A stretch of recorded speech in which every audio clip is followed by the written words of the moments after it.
The new FX2 is both interesting and strange. This is the Sony FX2, a new FX line camera that bridges the gap between the FX30 and the FX3.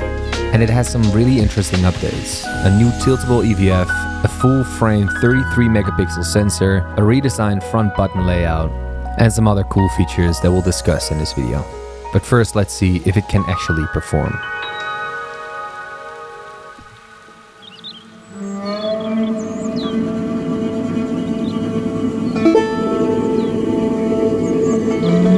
The colors, the details, and the sharpness this camera can capture is great.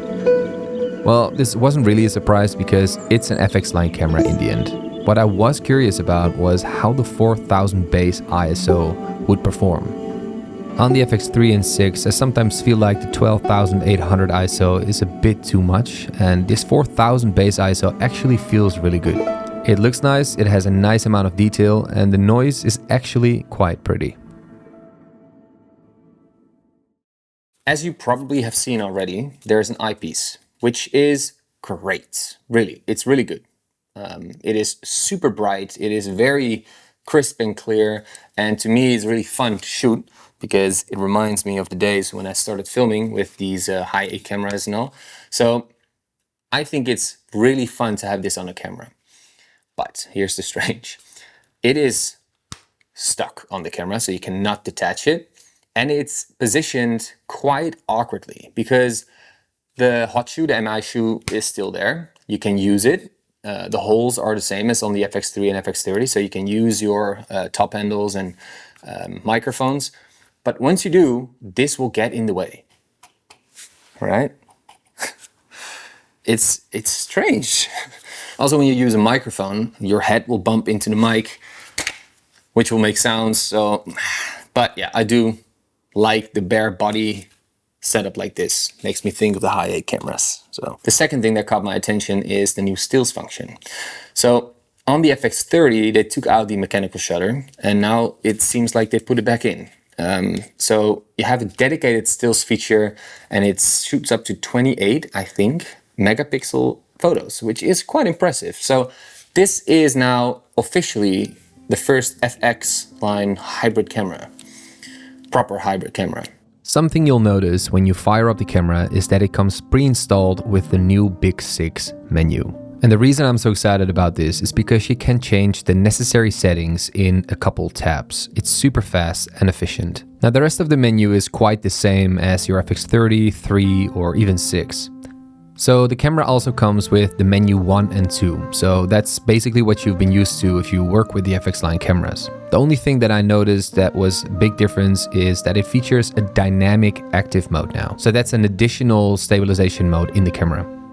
Something that I think is really cool is that it features the new Bion X something processor, which is way faster than what you can find in your FX6 or FX3. This allows for next level autofocus. Now you can track human, animal, bird, insect, plane, train, even put it on auto.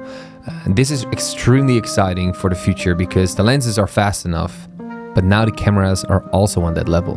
Yeah, overall, pretty cool camera. Oh, one thing. They put the microphone jack and the headphone jack out in the open. So there's no flap that covers it anymore, which is really strange to me because now everything, dirt and all that stuff goes in. So I'm curious how that's gonna go, but time will tell. Some other things worth mentioning is that when you shoot in 50 FPS, you have to shoot in Super 35 mode, so cropped. Also, you can only use one Type A card in slot 1, and then slot 2 is only for SD cards. There's also 2 new fans built behind the monitor, and this is for active cooling, which is better for your camera in hotter conditions. The camera also features a full-size HDMI, which is really nice. And as mentioned before, it has a dedicated switch for movie to still, and also a new home button. Now the million-dollar question. For who is this camera for? I think this camera will be super popular for people that want a full frame camera next to their FX3, FX6, FX9, because this camera can handle interviews like a beast, you know, with the 13-hour recording cap and just the full frame image, 4K 50, 4K 25. It will just do the job just fine. And in my surroundings, a lot of big companies are moving over to internal video production. And until now, I would always suggest an FX3 or FX30, but it kind of feels, you know, strange, because if they eventually want to scale up their video production, an FX3 would definitely be better.